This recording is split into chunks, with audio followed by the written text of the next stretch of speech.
My dear students, welcome to NK Baba chemistry classes. आज का जो हमने टॉपिक्स रखा है वह 2020 का क्वेश्चन बैंक का क्वेश्चन है। केमिस्ट्री 2020 का हमने रखा है। बहुत ही इम्पोर्टेंट क्वेश्चन सब है। ऐसे तो हमने 2011 से रेगुलर प्रैक्टिस कराते हुए 20 तक आए हैं, और यदि आप ये सभी क्वेश्चंस को प्रैक्टिस कर लेते हैं तो आपका सबके सब क्वेश्चन एग्जामिनेशन का बन जाता है। यहाँ इतना इसमें स्टडी मटेरियल हो गया है कि इससे बाहर के क्वेश्चन आने का कोई गुंजाइश ही नहीं है। तो आपको एकदम आप जो है इसको स्टडी कीजिए, और कम समय है, यह आपके लिए बहुत सफलता का बहुत बड़ा आपका प्रयास रहेगा। यह आप अच्छे ढंग से इसको स्टडी कीजिए, बिल्कुल आप लोगों को अच्छा रिजल्ट आएगा। तो देखिए 2020 का जो क्वेश्चन है उसमें है in any reaction catalyst retards of rate of reaction, increase the rate of reaction, both none. देखिए retard the rate of reaction, या इसका कोई मीनिंग नहीं है। यहाँ पर आपको इंक्रीज करेगा रेट ऑफ रिएक्शन, जो है वह क्या होगा, इंक्रीज करेगा। कैटलिस्ट के एक्शन होता है तो रेट ऑफ रिएक्शन को इंक्रीज कराता है। तो यहाँ पर आप क्या करेंगे, रेट ऑफ रिएक्शन जो होंगे, increase the rate of reaction होगा। आपको कोई भी कैटलिस्ट के साथ ऐसा ही होता है। इस बात को ध्यान में रखेंगे। यह केमिकल काइनेटिक्स का क्वेश्चन है, बहुत इंपॉर्टेंट क्वेश्चन है। नेक्स्ट है which of the following halogens is the strongest oxidizing agent. देखिए यह हमने बहुत क्वेश्चन बैंक से ही यह क्वेश्चन है, इससे पहले भी कई एक बार यह क्वेश्चन आ चुका है। स्ट्रॉन्गेस्ट ऑक्सीडाइजिंग एजेंट कभी ऑप्शन में रहता है F2Cl2Br2I2, कभी FCl2Bri है। तो आप जानेंगे ये इलेक्ट्रोकेमिस्ट्री का क्वेश्चन है, और आप जानेंगे ऑक्सीडाइजिंग एजेंट जो होते हैं, आपको स्ट्रॉन्गेस्ट जो ऑक्सीडाइजिंग एजेंट्स होते हैं वह फ्लोरीन का होता है, और एक स्ट्रॉन्गेस्ट रिड्यूसिंग एजेंट की बात होती तो वह लिथियम का होता। तो अक्सर ऑक्सीडाइजिंग एजेंट ही पूछे जाते हैं, तो इसमें कंफ्यूज होने की कोई बात नहीं है।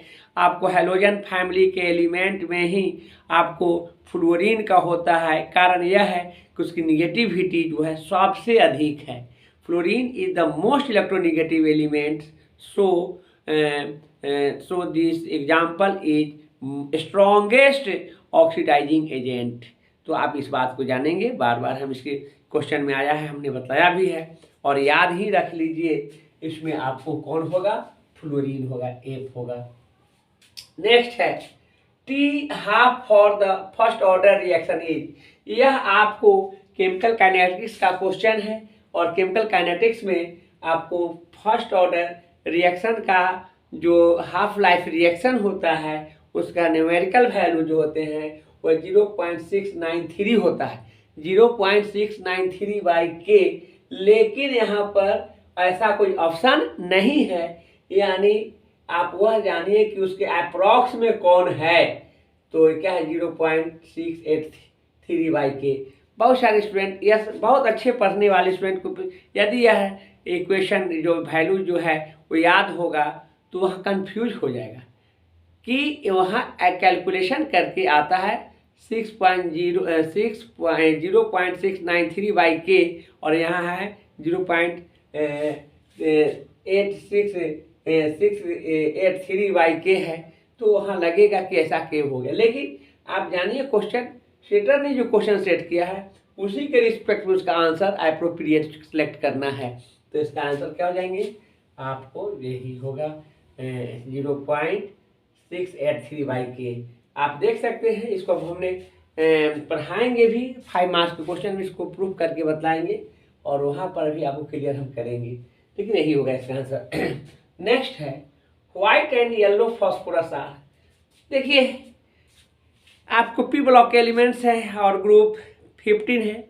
नाइट्रोजन के बाद सेकेंड मेंबर जो फॉस्फोरस होते हैं यह एलोट्रॉपिक फॉर्म में होते हैं, और इसके 3 एलोट्रॉप्स होते हैं, आपको white phosphorus, red phosphorus and black phosphorus. तो फास्फोरस का एलोट्रॉप होते हैं, allotropes of phosphorus. What do you mean by allotropes? The elements in which different chemical physical properties but same chemical properties are called allotropes। तो allotropes में क्या होता है, physical properties different होता है और केमिकल प्रॉपर्टीज सेम होता है। फास्फोरस को देखिए, फास्फोरस व्हाइट फास्फोरस कहिएगा तो यो फास्फोरस ही है, रेड फास्फोरस कहिए तो यो फास्फोरस ही है, ब्लैक फास्फोरस कहिए तो यो फास्फोरस। केमिकली यह जो है आपको सेम है। फास्फोरस को ऑक्सीजन के साथ रिएक्शन कराएंगे, फास्फोरस ऑक्साइड, चाहे रेड हो, चाहे व्हाइट हो, चाहे ब्लैक हो, लेकिन इसकी फिजिकल प्रॉपर्टी दोनों में डिफरेंट है। या आपको देखेंगे फिजिकल प्रॉपर्टीज में एक हाईली आपको रिएक्टिव होते हैं, एक न कम रिएक्टिव होते हैं। यह आपको देखेंगे एक जो होते हैं टॉक्सिक होता है, रेड नॉन टॉक्सिक होता है। तो इस तरह से बहुत सारे डिफरेंसेस होते हैं। तो यहाँ पर आप जानेंगे कि एलोट्रॉप का यह डेफिनेशन हो जाते हैं, यानी येलो और ये white and yellow phosphorus are क्या हो जाएंगे, एलोट्रॉप हो जाएंगे। नेक्स्ट है which of the following metal does not liberate hydrogen gas on reaction with acid. कुछ ऐसे आपको मेटल्स हैं जो कंसेंट्रेटेड एसिड्स के साथ उसको यदि रिएक्ट कराते तो नहीं करता, हाइड्रोजन लिबरेट नहीं करता, हाइड्रोजन को फ्री नहीं करता है।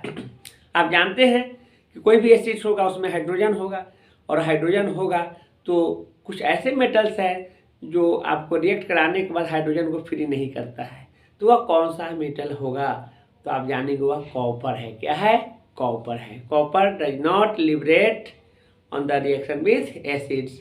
तो यहाँ पर आपको याद रखना है, यह अच्छा क्वेश्चन है। यह इसका कारण क्यों क्या है?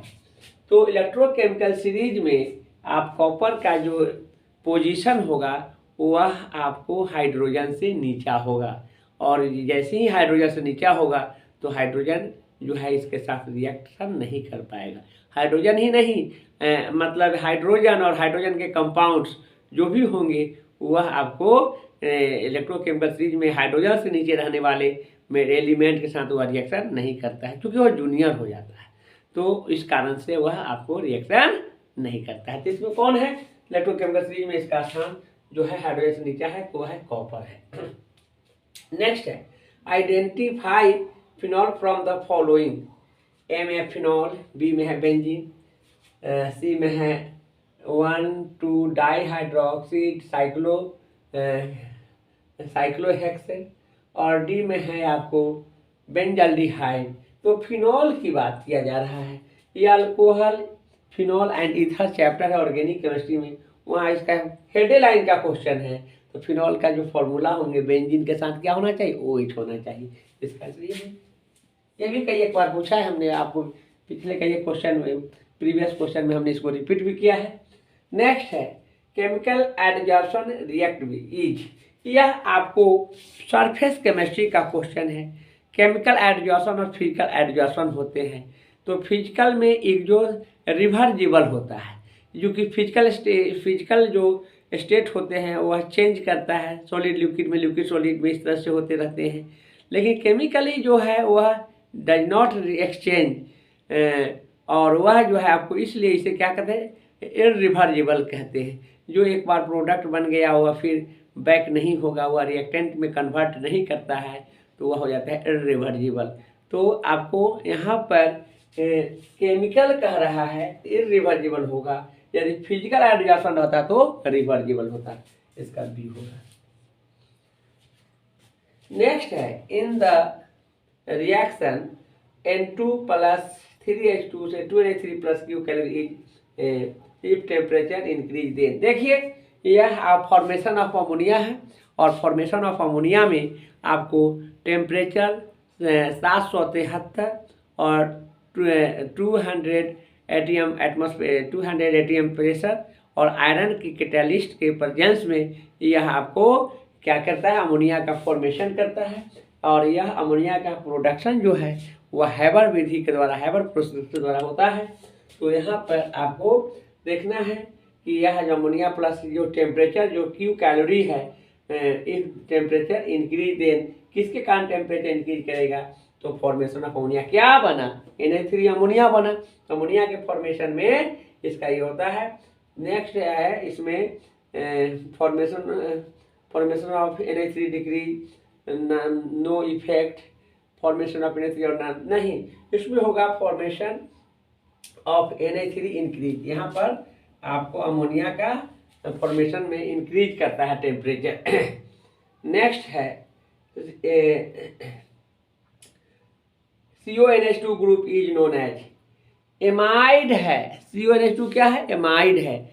एमाइडो IUPAC में और जनरल नेम क्या हो जाएंगे, कॉमन नेम एमाइड होगा। CONH2 एमाइड, NH2 एमिनो, और आप जानेंगे OH और अल्कोहल, CHO एल्डिहाइड और COOH कार्बोक्सिलिक एसिड। यह 4-5 जो फंक्शनल ग्रुप है अक्सर एग्जामिनेशन में रिपीट किया है और यही सब आता है, इसको याद रखना है।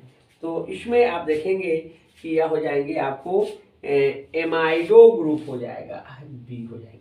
यदि आपको यहाँ पर NH2 रहता तो एमिनो होता, क्या होता, एमिनो। और आइमिनो कोई ग्रुप नहीं है, कार्बाइल एमीन है, लेकिन यहाँ वह नहीं होगा ये, तो आपको क्या हो जाएंगे, एमाइडो ग्रुप हो जाएंगे।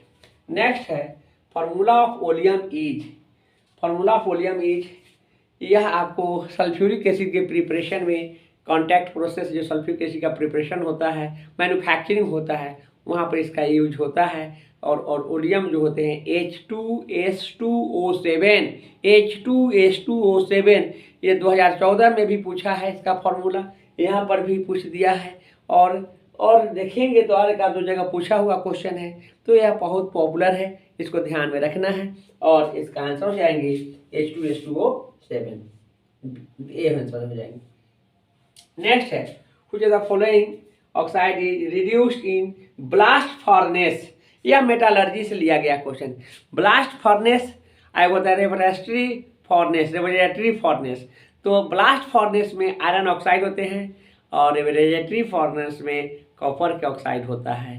तो यह आपको मेटालर्जी से है। तो फर्नेस यानी आग का भट्ठी, और उसमें जो है आपको 500 से 800 यानी लो टेम्परेचर, और 800 से 900 से 1600 का 1500 का जो रेंज होता है टेम्परेचर केल्विन का, वो हाई टेम्परेचर होते हैं। उसमें क्या होते कि कौन सा भट्ठी होते हैं, कौन सा फर्नेस होते हैं, ब्लास्ट फर्नेस होते हैं। ब्लास्ट फर्नेस में कौन सा ऑक्साइड होंगे, तो आयरन के ऑक्साइड होंगे। ये इसका आंसर हो जाएंगे, आयरन के ऑक्साइड्स में ये हो जाएंगे। अच्छा क्वेश्चन है।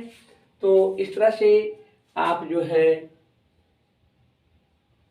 पढ़िए। हम आपको इसमें आपको 42 क्वेश्चन है शायद, और इसके बाद का जो क्वेश्चन है उसमें 70 रखा है। हम आपको पूरे के पूरे समय अभी है, अब तो 2-3 दिन में हम इसको कंप्लीट करेंगे। इसके बाद हम मेरे पास पूरे जनवरी बचेगा, जिसमें शॉर्ट क्वेश्चन और लॉन्ग क्वेश्चन के 4-5 दिन का तो क्लास ही बचेगा। जो इम्पोर्टेंट क्वेश्चन होगा उसको हम पढ़ा देंगे और बहुत अच्छा नंबर आएगा। इस चैनल से जुड़े रहिए और रेगुलर पढ़िए। और हमने यहाँ तो क्वेश्चन का ऐसे ही नहीं, क्वेश्चन का क्यों आंसर हुआ और क्यों नहीं होगा, इन सभी बातों पर डिस्कस कराते हैं, ताकि आपको एग्जामिनेशन के लिए करंट स्टडी आपका है, बेहतर रिजल्ट आएंगे। इसके लिए सोचने की बात नहीं है।